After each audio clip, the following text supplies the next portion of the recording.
toutes et à tous et bienvenue dans cette nouvelle vidéo qui tourne autour de notre fameuse procédure Campus France. Et bien quand j'ai publié ma dernière vidéo et comme vous avez vu c'était en arabe, j'avais plusieurs échos de la part des personnes qui ne comprennent pas l'arabe. Et il y en avait pas mal qui me sollicitent de faire plutôt des vidéos en français plutôt. Donc pour satisfaire à ces demandes-là, et ben me voilà en train de rediscuter les points cités sur la dernière vidéo, mais cette fois-ci en français. Donc sur la dernière vidéo, on avait abordé ou bien on avait discuté comment on fait un bon choix d'université. Puisque on est sur cette phase-là, tout le monde est en train de remplir son panier de formation, et ben comment on doit bien remplir ce fameux panier et ne pas ajouter quoi que ce soit. Donc la première des choses, c'était de s'assurer est-ce que la formation ciblée donne une continuité à ma formation actuelle. C'est-à-dire chaque formation ciblée devait rester sur le même domaine de ma formation actuelle. Je vais vous donner un exemple, comme ça vous parle mieux. Par exemple, un étudiant qui fait de la physique nucléaire, eh ben, il doit rester toujours dans le domaine de la physique. Mais il peut changer de spécialité s'il voulait. Sauf que cette spécialité, elle doit être, ou bien elle doit acquérir des points en commun avec la spécialité de sa formation actuelle. Il doit y avoir un fil conducteur de toute façon entre les deux formations. Ça d'un côté. La deuxième des choses, en fait j'ai une petite feuille là où j'ai listé un petit peu les points. Enfin, quand on travaille toute la journée c'est dur de tout mémoriser, donc pardonnez-moi si de temps en temps je jette un petit coup d'œil sur ma petite feuille.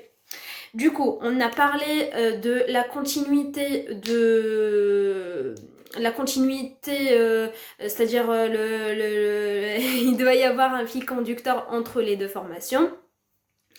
Ensuite, vous devez savoir se localiser dans votre cursus d'études, c'est-à-dire toutes vos études, tous vos diplômes, tout niveau d'études validés. Si vous avez fait aussi, vous savez, les petites formations d'un mois ou deux pour soit pour une langue, soit pour un logiciel, soit pour une maîtrise, enfin quelconque, et ben vous devez compter tout. Tout se compte, franchement tout. Pour en faire quoi? Eh ben, pour savoir votre situation face aux prérequis d'une université. C'est quoi les prérequis? Les prérequis sont l'ensemble de conditions ou bien des exigences que pose une université pour sélectionner ou bien pour choisir les étudiants. Du coup, si vous avez, c'est-à-dire si vous validez tous ces prérequis, enfin, vous avez plus de chances d'être choisi. Donc, ces diplômes que vous avez faits, ces langues maîtrisées, ces logiciels maîtrisés, ces niveaux d'études validés vont vous aider c'est-à-dire à avoir une idée, est-ce que vous validez les prérequis ou pas. On trouve où ces prérequis? Eh bien, c'est facile. Quand vous choisissez une formation, vous avez tout le temps le lien ou bien le site web de cette université ou bien de cette formation. Si vous cliquez dessus, vous allez tomber directement soit sur le lien de l'université, soit directement sur la formation. Quand vous allez sur c'est-à-dire le site web de la formation ou bien sur la rubrique de la formation choisie, vous allez trouver les conditions d'accès de cette formation. Les conditions d'accès, c'est là où vous allez trouver les prérequis. Des fois, t'as des universités qui demandent des niveaux de langue précis. T'as des universités qui demandent des maîtrises de quelques logiciels. T'as des universités qui demandent ça, t'as des universités qui demandent ci. Et ben, ces demandes-là, ces conditions-là, vous devez avoir ou bien vous devez savoir si vous les validez ou pas. Déjà, si vous validez ces prérequis, vous ajoutez la formation sur votre panier. Si vous ne les validez pas la peine de rajouter cette formation parce qu'en fait, ça sera un choix perdu. Après, quand on va là, on a parlé des prérequis. Après, on va parler des de contacter. Ah oui, oui, ça c'est un point important. Des fois, sur toutes les formations, bien sûr, tous les sites web des universités, à chaque fois qu'on rentre sur une formation précise, on trouve les modalités d'accès et les conditions d'accès. Mais on trouve aussi un autre truc qui est pas mal et qui vous aidera de ouf. Ce truc, c'est le numéro de téléphone du chef de département. Et oui, vous ne devez pas hésiter de prendre contact avec ce monsieur ou bien cette dame. Parce que il aura toujours un truc de plus à vous dire. Forcément, et sans doute. Donc ce monsieur ou bien cette dame, vous le contactez, vous allez par exemple expliquer en bref, c'est pas raconter votre vie au monsieur ou bien aux madame qui s'occupe d'une dizaine ou bien d'une centaine de candidatures. Donc, vous allez l'expliquer votre situation en bref. Voilà, je fais telle étude, je suis en telle année. Est-ce que vous me conseillez ça ou bien qu'est-ce que vous me conseillez? Le monsieur, il va vous rajouter un truc ou bien il va vous dire un conseil ou bien vraiment, c'est pas à négliger, c'est pas à passer à côté. Donc, je vous conseille de contacter les chefs de département. Je vous conseille de contacter les scolarités. Je ne sais pas.